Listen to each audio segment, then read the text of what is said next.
Open ആക്കി കഴിഞ്ഞാൽ നമുക്ക് കാണാൻ സാധിക്കും ഓരോ ഫോട്ടോയുടെയും വീഡിയോയുടെയും പോസ്റ്ററിൻ്റെയും താഴെ ബൂസ്റ്റ് പോസ്റ്റ് നമുക്ക് കാണാൻ സാധിക്കും.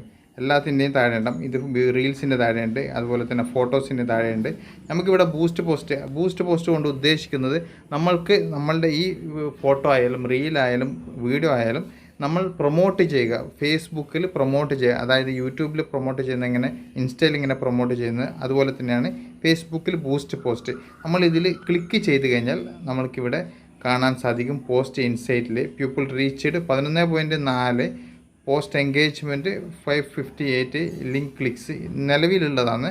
ഇനി നമുക്ക് ഗോൾ നേടണമെന്നുണ്ടെങ്കിൽ ഇതുപോലെ ഈ ഫേസ്ബുക്കിൻ്റെ ഓരോ കണ്ടീഷൻ അനുസരിച്ചിട്ട് നമ്മൾക്കിവിടെ സെറ്റ് ചെയ്ത് കൊടുത്തു കഴിഞ്ഞാൽ ഇത്ര എമൗണ്ട് ഫേസ്ബുക്ക് പറയും. ആ എമൗണ്ട് നമ്മൾ പേ ചെയ്ത് കഴിഞ്ഞാൽ ഇത്ര വ്യൂവേഴ്സിൻ്റെ ഉള്ളിൽ, അതായത് ഇത്ര ജനങ്ങളുടെ ഇടയിലേക്ക് നമ്മളുടെ ഫോട്ടോ ആയാലും വീഡിയോ ആയാലും അതുപോലെ തന്നെ റീൽസ് ആയാലും ഷെയർ ചെയ്യുന്നതായിരിക്കും. അതിലൂടെ നമ്മൾക്ക് കുറച്ച് ഗ്രോത്ത് നേടാൻ പറ്റും. ഓക്കെ, അതാണ് അതിനെക്കൊണ്ട് ഉദ്ദേശിക്കുന്നത്.